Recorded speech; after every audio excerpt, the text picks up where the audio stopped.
আসসালামু আলাইকুম প্রিয় বন্ধুরা, কেমন আছেন? আশা করি ভালো আছেন। আমিও আপনাদের দোয়ায় ভালো আছি। বিডি সার্ভিস অ্যান্ড ডিজিটাল মার্কেটিংয়ের পক্ষ থেকে আপনাদের সকলকে জানাচ্ছি স্বাগতম। বন্ধুরা, আজ আমি কথা বলবো এনওসি নিয়ে।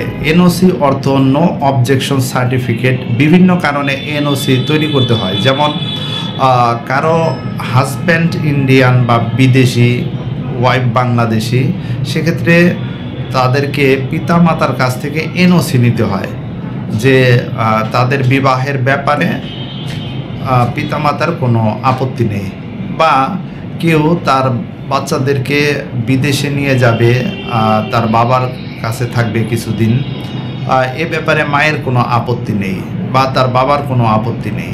এরকম বিভিন্ন কারণে এনওসি তৈরি করতে হয়। তো বন্ধুরা, আমি এনওসি রেডি করা প্লাস অ্যাপোস্টেল করার ব্যাপারে আপনাদেরকে কিছু পরামর্শ দিব এবং দিক নির্দেশনা দেব। বন্ধুরা, আমার হাতে এখন রয়েছে একটি এনওসি। এই এনওসিটি মূলত বাচ্চাদেরকে বিদেশে কিছুদিন রাখবে তার বাবা তার কাছে, এ ব্যাপারে তার মায়ের কোনো আপত্তি নেই।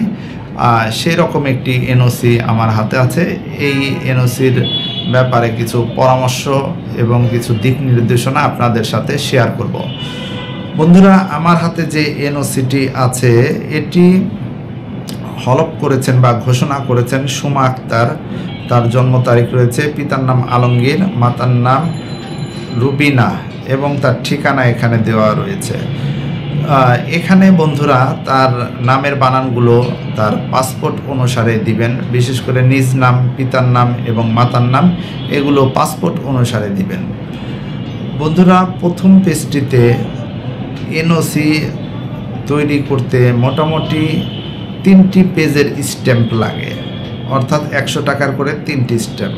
এই প্রথম পেজে যে কথাগুলো লিখবেন সেগুলো লিখবেন, যিনি ঘোষণা করবেন তার ইনফরমেশন দিয়ে শুরু করবেন। এরপরে দ্বিতীয় পেজে দেখা যাক কি আছে। দ্বিতীয় পেজে রয়েছে তার হাজব্যান্ডের নাম, অর্থাৎ তার হাজব্যান্ডের নাম হলো মামুন আহমেদ। তার পাসপোর্ট নাম্বার দেওয়া আছে। তিনি এখন রোমানিয়াতে থাকে। তিনি তার 2টি বাচ্চাকে কিছুদিন তার কাছে রোমানিয়াতে রাখবেন। তার প্রথম বাচ্চার নাম হলো বিহাম আহমেদ এবং তার দ্বিতীয় বাচ্চার নাম হলো আল মাশফি। বন্ধুরা, এরপরে তৃতীয় পেজে থাকবে তার মায়ের সম্মতি, অর্থাৎ সিগনেচার। তার মা স্বাক্ষর করবে এখানে যে তিনি সংকেতের স্বেচ্ছায় এই এনওসিটি ঘোষণা করছেন।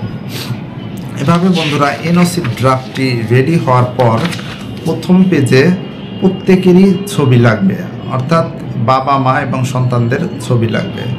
এরপরে প্রথম পেজে আরেকটি লাগবে রেজিস্ট্রেশন নাম্বার, অ্যাডভোকেটের রেজিস্ট্রেশন নাম্বার। এরপরে লাগবে প্রথম পেজে অ্যাডভোকেটের সিল, নোটারি পাবলিক অ্যাডভোকেটের গোল সিলটি লাগবে। এরপরে নিচে দেখা যাচ্ছে এখানে ম্যাজিস্ট্রেটের সিল রয়েছে। দ্বিতীয় পেজে এখানে ম্যাজিস্ট্রেটের সিল রয়েছে, এটি দেখা যাচ্ছে দ্বিতীয় পেজে ম্যাজিস্ট্রেটের সিল এবং অ্যাডভোকেটের রাউন্ড সিল। তৃতীয় পেজে যেটি রয়েছে সেটি হলো অ্যাডভোকেটের সিল, লাল অ্যাম্বস স্টিকার, রাউন্ড সিল এবং মেট্রোপলিটন ম্যাজিস্ট্রেটের সিল। বন্ধুরা, এভাবে ডকুমেন্টটি রেডি করার পর অ্যাপোস্টেলের জন্য অ্যাপ্লাই করতে হবে। অ্যাপোস্টেলের জন্য অ্যাপ্লাই করলে যেটি পাওয়া যাবে অ্যাপোস্টেল কপি। বন্ধুরা, এখানে দেখুন একটি অ্যাপোস্টেল কপি রয়েছে এবং এই অ্যাপোস্টেল কপিতে ল মিনিস্ট্রির অ্যাপ্রুভাল রয়েছে, যেটি আপনারা কিউআর কোড সার্চ দিলে পাবেন।